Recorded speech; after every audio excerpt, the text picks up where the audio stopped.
Hey everybody, this is Boomer and welcome back to Skygrid. Man, I tell you, I am really excited. The server is now live. We are up and running. A lot of new players have been coming in as well as a lot of old players coming back to the grid. It's been so exciting to see. And I've got a little llama visiting me. So just in case, if you didn't see the first episode, we are on the Fanatic MC server. So to get to us, it's play.fanaticmc.com.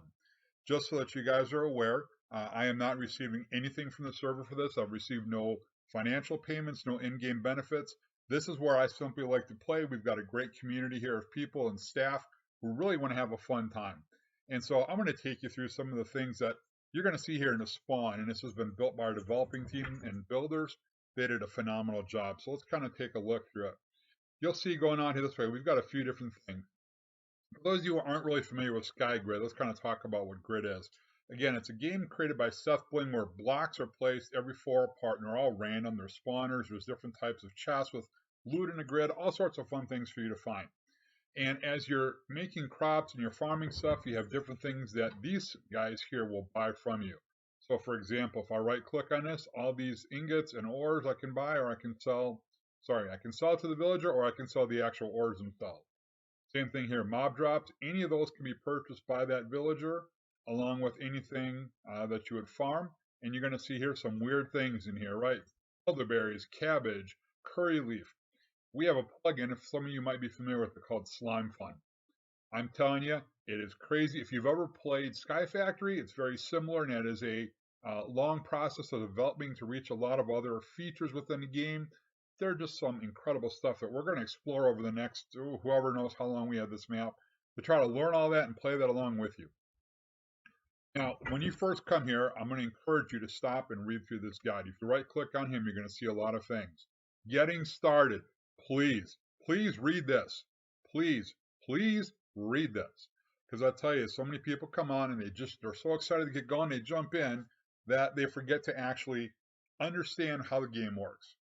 We'll start with the getting started options. Then from here, you can learn about voting, where you can get ultra keys to give you some in-game benefits. Donor ranks if you're interested.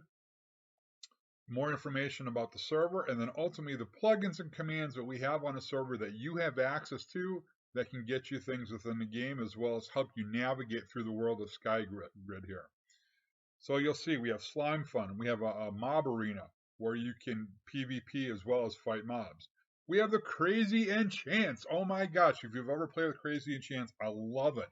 And they've updated it, and there's some new enchants this year that we're going to eventually play with and go through and see how they come into play. Liquid tanks, my gosh, I love these things. You can store lava, you can store water, you can store XP. For those of you who love playing on farms and storing up XP to use, for example, for the Crazy Enchants, you can do that. McMMo, one of the greatest, in my opinion, greatest plugins put in the game. There are so many features within that allow you to gain extra drops, to help clear things faster. Chairs, okay, you guys probably already know you can right click a chair or a slab and you're able to sit on it. The new dual wheel features where you can attack with both hands, and we have upgradable hoppers. And I tell you, this plugin is probably one of the most primo plugins I've seen when it comes to upgradable hoppers. You have the ability to sync them up to 4. That's right, 4 different chests. You can change the range. I believe it's up to 200 blocks away. You can have a hopper teleport items. My gosh, you don't even have that much loaded when you're in a game. You've got to set your render distance far enough to have 200 loaded. You can teleport anywhere from 1, I think it is, up to 16 items at a time. And not only that, it has suction. If I put it to the maximum level, I can suction an 11 by 11 by 11 cube based on the hopper. Talk about upgrades and funds. We have shops at spawn. There's 16 shops, I believe, where you can actually set up a shop and sell to players within the grid. For those you might be familiar with Auction House, it's not necessarily an auction style house, but you can list items that people can buy without having to set up an actual shop. So let's say somebody's got something you want to buy, get within 15 blocks of each other and use /trade in a player's name, and they can put the items in the trade area. You can add the cash, and it is a way to save trade. You cannot get scammed through the system. You want to know more about the player shops? If you do /shop, will give you additional information about selling, and you simply do select price, put the price. It sells in one at a time. Minions. Oh my gosh. First thing I thought about this was Despicable Me. What are minions? I've never played with minions before. I've seen a couple of them. There's 7 different minions we have, from miners to farmers to slayers to even feeder minions. And these things are so cool. We have an ad where if you want to advertise your warp, you'll see it on the right side of my screen. It's kind of grayed a little bit and covered on the word crazy, but it'll give you, there's an ad content up there that can be displayed. And we have the lottery. Players can buy lottery tickets to share with each other. And finally, other utility options.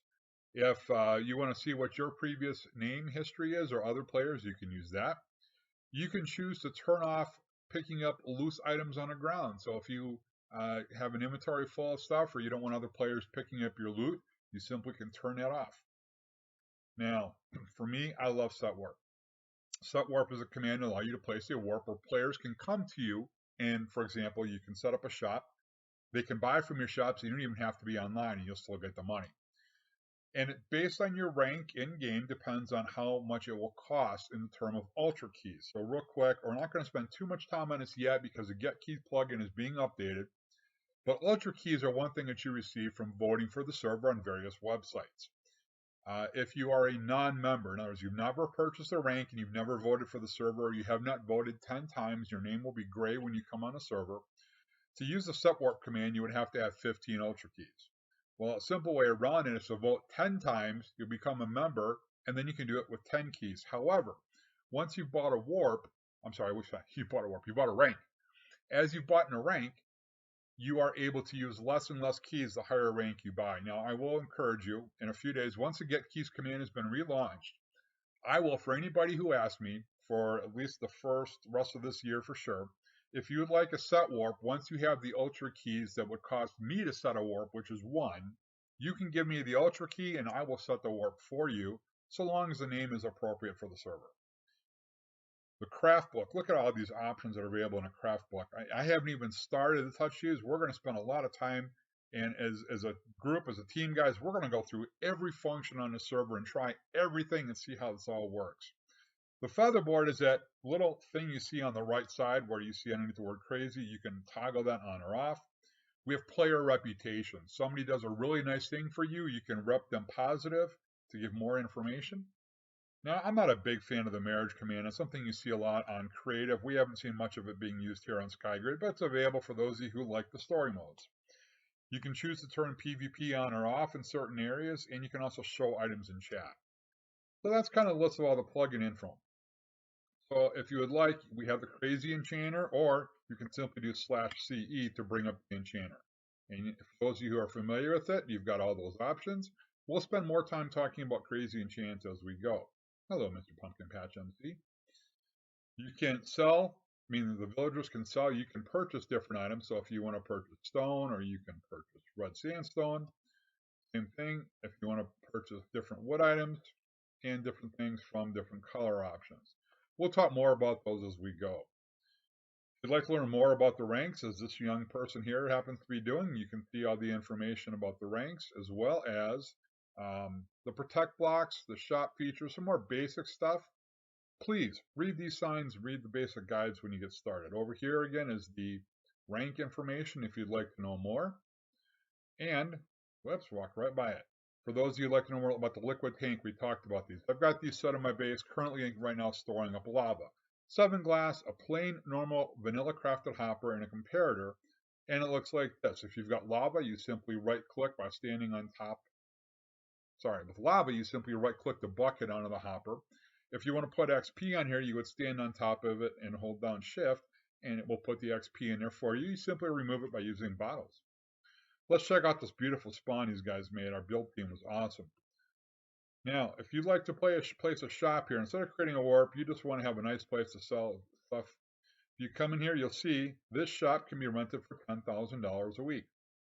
We're also learning the currency here, so I can't tell you if it's a good value or not. It seems to be from what I've seen. Because as you can see, I already have $408,000 in a couple days we've been open. So $10,000 may be a fair price. If you don't want to pay the $10,000, you can simply set a warp and have people come to your base. And you can see we do have a number of shops on the outside of spawn. So I'll tell you what, I'm going to take you back over my base. We're going to get started with some basic stuff that I've accomplished. I think we're going to talk about the number one thing that challenges people on Skygrid is the grid itself. Give me a couple minutes. We'll see you on my base. Hey everybody, welcome back. So as you may or may not be able to see, I'm actually in the process of grid clearing. Been trying to think about how to describe grid clearing to you. And really, grid clearing is exactly that. We're clearing the grid. Say, why in the world do you want to do this? Why should I grid clear? Or why do you even want to grid clear? Well, for those of us on grid who've been here for a while, you realize a couple of things pretty quickly. Getting materials can be a challenge and sometimes hard to come by depending on what the material is. And so by doing this, I am able to pick up certain materials that I'm going to need for future use within the game. I'll show you my inventory here real quick. As you can see, I have a lot of different things that I wanted to collect. Now, I only have so many inventory slots. I need my tools. I need buckets for water and lava. I need walkways materials. So in reality, I have 27 slots in which I can get materials that I want to save from the grid for future use for whatever purpose. How do you begin grid clearing? That's a great question. So to start with, if you're a new player here and you don't have a rank, you will find it to be a little bit more challenging because you still need to get a base going. You need a platform in which to start. So I would recommend when you first get into the grid, follow the commands at spawn. In other words, you're going to do /begin. As soon as you land on a block to get started, hopefully you won't land on a cactus, but once you are solid ground started, next thing I would do would be /set home. That's going to give you your home spot you're going to return to whenever you die or where you're going to make your base. The next thing I would do would be /kit protect. It's going to give you a 25 radius block protect area, which will, when you place it next to your set home spot, will cover a 51 by 51 by 51 area. 25 on either side of the blocks plus the block itself. That means no one else can do anything inside of that area. Only you can build, only you can mine, unless you add somebody else to it. And it's going to be one of those purple structure blocks, and I'll try to show you one at a little bit later time here. So once you've landed and you've got your base area started, you're going to start gathering materials to build the base with. And don't worry about it if it's ugly on day one. Mine was the most ugliest, disgusting thing I'd ever built on day one. I just started looking up, started getting blocks. I started parkouring around, trying to get wood, to get stone, whatever I could find to make my very initial base. Now, I've had a little bit of time here to work. I should probably set my render distance a little bit further here. I've had a little bit of time to work on this and make it a little bit better. And what you can see is I've already been platforming. The server's been open since Friday, so it's been open for about 4.5 days. So I've had a chance through a cobble gen to make enough stones where I can start making my platform. And so you can see what I did. I simply just filled it in on y equals 0. And we'll talk more about that a little bit later. I want to kind of talk to you about grid clearing, getting your base started and up and running. One of the first things, once you've got a little bit of an area to feel comfortable with, you can always start grid clearing down to begin with. Gather materials and do /home, bring them back to your base, re-energize, eat as you need to because you're not going to have feather falling. The blocks are 4 blocks apart, as you can see, so you will take fall damage as you clear. So don't put too far, don't push it too much, but get enough materials to start a little bit of a base. As you get a food source, because there are spawners in a grid, as you can see right there, I'll zoom in on one. We do have spawners in a grid, and that looks like to be possibly either a polar bear or a sheep. I can't tell, but from here it looks more like a polar bear. But you can find food sources within a grid either via spawners, or as you can see right now, we've got a wheat plant growing right there. You might find some beetroot options. You might find carrot, potatoes. You can make food. You can find spawners. There's going to be food within chests.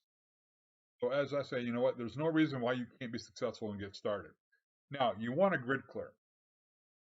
One of the first things you can do is if you can find some lava and some water, get a couple of buckets, either find them in chests or find some iron, smelt it down, get yourself the basic things you need to start a skyblock style cobble generator.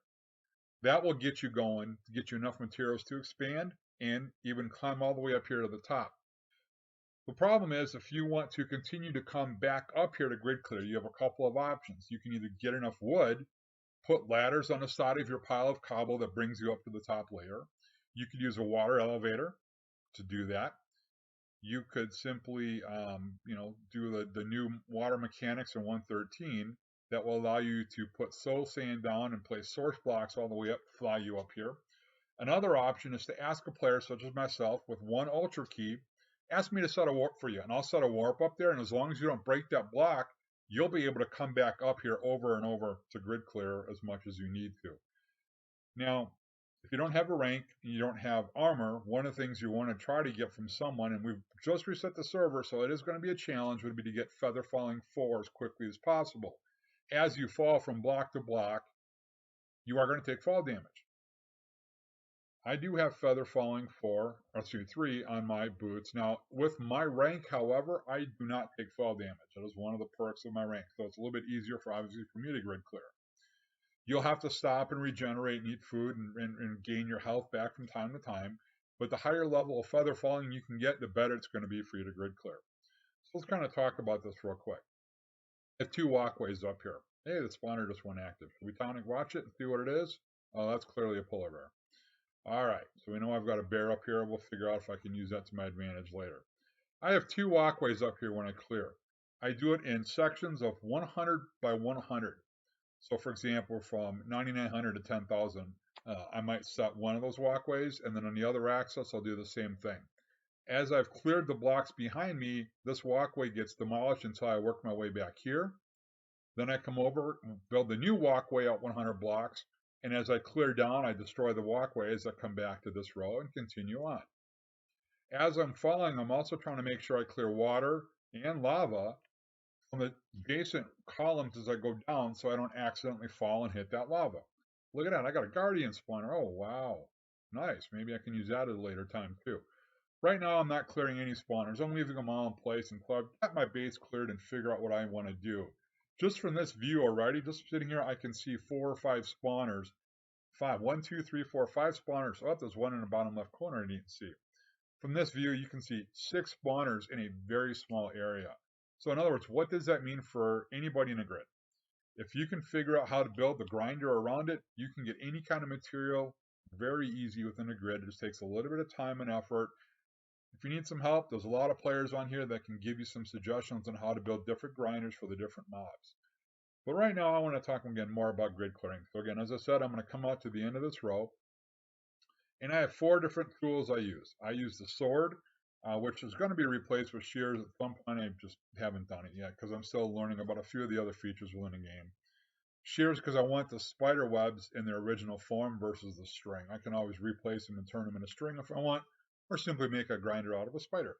The pickaxe to drop stone items, the shovel for dirt and those types of items, and of course the axe for wood type. We do have McMMo, so if I do MC/MC top, I'll get to see. Right now, I do have the highest power level for McMMo, and this is the updated version of McMMo, and it's based on getting to the level 100 versus level 1000 style. And we'll learn more about these functions and features as we go. So, if I'm about ready to drop down, the first thing I do is I go back and I take my stone or my pickaxe and I clear that out. As I'm dropping, I'm going to change my tool. So I have the pickaxe, diamonds. And I do have it on silk right now because we do have Fortune 5 picks available as part of my rank, but also part of the Slimefun. Yes, that's it. We do have Slimefun, and we'll talk more about those later. But Fortune 5 picks are available in the grid. So I'm going to continue as I drop down to select the right tool to break the blocks as fast as possible. Here's why I keep a bucket on me. I come up with some water. I'm going to hold shift to get the best angle. I place that water, and then I use the bucket to pick it right up again so it doesn't fall all the way down. And now that'll be able to come through and mine that without the water being updated by this block being removed. I won't have to clear a whole bunch of water throughout the grid. I'll simply come down, continue mining. And you'll see my mining increased to level 30, so my skill went up a little bit. So I'll continue to do this. And hey, we've got another spawner down here. Let's take a look and see. What do we got? Oh no, we've got a husk. I'll tell you right now, I don't need a husk spawner. Here's the challenge. I have a silk touch pick. As you'll see, you cannot silk touch natural spawners. You can only silk touch those that you buy or purchase from the server store. We do have kit spawner available on the server as a purchase, as well as my rank also gives that spawner. You can buy spawners from the server store. That's those are options that you have if you want to purchase mineable spawners. Now, I can tell you right now, I can clearly say I don't have a use for a husk spawner. However, at the moment, I don't have a pick in my hand that I can use to clear this out quickly. There's my Fortune 5 pick, so we're just going to clear that one out of there. I'm pretty confident that I'm not going to want a husk spawner at this part of my base. Just to give you some background too, we've known that this map was going to reset for some time, so I've had a chance to work out some base ideas that I want to build, and it does involve protecting and clearing a significantly large area. Now, I'm going to be working on protecting and claiming that over a long period of time. This is definitely something that we're not going to get done in a week or a month. I have a goal with my base, essentially, that I'm planning on clearing out approximately 1,000 by 1,000 area. Yep, there's some of my minions. And I've got my core of my base alone is 600 by 600. We're going to reserve a large function for Slimefun. We're going to reserve a large function for the minions and for a lot of the other options within the game. Now, I do have that other home up there, so if I want to get back to my home area, I can simply home up here, or if I had that warp command, I could continue by coming back up to the warp. I would walk down this walkway, and don't set the warp in the walkway. You want to set it back in that far corner where you're going to continue to come up with. That way you can reach a 200 by 200 area and not have to move the warp. We're going to do a little bit more grid clearing. I'll be back with you in a minute. All right, so I did want to show you a couple of things. As I mentioned, I do have liquid tanks sitting here on my base, and I'm using them to store lava.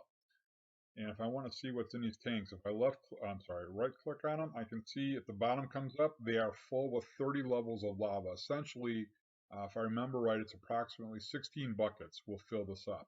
And if I want to remove it, I can simply right click on them with a bucket to take them out. I'm going to be storing them for a later use down the road, either through shops as well as certain farms that I'm going to be using for lava killing. The other thing I did want to show you, what you see behind it, that is a kit color kit that I have where I get wool and glass available, and I simply use an auto sorter to sort out the types of wool and glass into the different colors, so that I don't have to run through chests and good. I simply just put them all in a double chest and it automatically does it for you. This row of shulkers is what I choose to use instead of chests right now to put items from grid clearing in. This is where I put all of these items in. These 27 right here in the middle, those are the core items that I collect. When I'm done grid clearing, I simply click all these into that shulker box. The other thing I do is when I have a large amount of stuff in my chest that I want to put in here. So for example, a very common item in a grid is dirt. As I grid clear and I get 64 of any one of these items, as my rank does happen, not all these ranks have them, but mine does have it, where I have the slash ender chest, and I can store stuff in here, or we have PV, the personal vault. So I don't have anything in one. Depending on a rank, you may or may not have these. My rank has up to 3. And you can see every time I've hit 64, 63, or I've come on some valuable items like diamonds or blocks of gold, I store these in my vaults. And then when I'm done, I come back in here and I clear all these items back into my main storage shulker box. And then I can come in here to personal vault 3 and I can take the dirt. And as much of the dirt that'll fit in there, I can put in there. Now that that's full, I'll simply mine the shulker box. I'll come over here and grab another one. You go, wow, shulkers. Yeah, I'll show you my shulker farm in a minute. I'll put that in replace of the dirt, and then I do have a chest over here for dirt where I can store extras, and I'll periodically come back to that. And so that's how I kind of store this as I go along. I've got coarse dirt, I've got puzzle, grass, sand, sandstone. You get the idea. All the way down to the 27 items I keep. Yeah, we do have portals to the nether as well as to the end. I'm going to take you real quick to my shulker farm. The end and the nether are all grid, and you go, oh my gosh, that's a lot of grid. You're right, it is. So when I was in here, I found a shulker spawner that I decided to set up as my shulker farm because I knew I was going to need a lot of shulker boxes.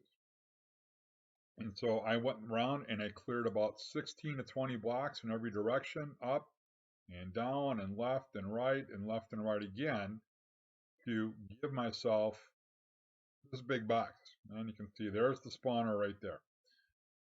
And I've had to go through and put buttons on the entire outside of this farm to make sure that shulkers will not teleport out here. Once they've spawned, they can teleport. I think it's 9 or 10 blocks away. And guys, I'm not worried if I've got it exact. It may be more. I really don't care. I know I've got enough of a distance cleared to where they will not spawn outside of this box because, again, on the top, the sides, and the bottoms, and every surface that they could attach themselves to, except right in this one block where I come down, I can probably put a button in there. I've got buttons. So if I want to, I can drop down in here, and now I can see I can start fighting shulkers. And hey, he dropped a shell, and underneath the shulker is a hopper that's set to the maximum suction range. You saw that chest above there. That shulker shell has now been teleported up to the top. And I'm a little surprised right now that the shulkers are not fighting me back. I'm not 100% sure. I should be getting attacked right now.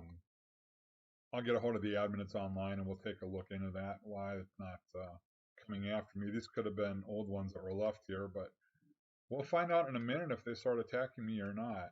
Oh, you know what? Part of my rank also has an invincibility thing, and I wonder if that's active right now. I'll look more into it and I'll fill you guys in later if I remember. This is the protect block that we were talking about. And what you can do when I have it protected at the moment, I physically can't get to it. You can see a shulker did attach itself to the outside. That's because you can't place a button on the block. I'm going to have to go over there and put something on there, maybe a trap door or something. To place something next to that, you have to shift right click to do it, but in order to pick up the block, you have to shift click. So that's the one spot where a shulker can attach itself. But if I want to, I can simply sit in this and I can kill shulkers all day long, get as many shells as I need. They will automatically be picked up. So you can see that some are dropping. I'll throw them on the floor just to show you again, they get picked up. And if I want to go back up here, I've got 11 shulker shells already placed in there, and I've got a bunch of shulker heads. I do appreciate the fact that we do have heads dropping on this server. I think the head rate is a little excessive. So they're very common, very easy to come by. I'd like to see them just a little bit harder, but you know, you're not going to see every single thing on a server is going to be 100% the way you like. And you know what? That's one of those things. Hey, there is the void. I got extra ones. I can sell them or I can simply toss them away. Not a big deal, right? Right? Say right. Say you agree with me. Yep. Okay, good. So I'll tell you what, guys, I think we're going to wrap up episode number 2 here. When you come back, I'll hopefully finish clearing that 100 by 100 grid. I'll have a little bit more area protected. We'll show you and introduce you to a couple items on the server. I'm hoping that the Get Keys plugin will have been updated and implemented by then, so we can explain that to you. If you have more comments or questions about the server, please feel free to leave me comments below. I'll do my best to try to answer them for you. Like and subscribe if you liked it, and we'll hope to see you soon. Go Boomer, or go home.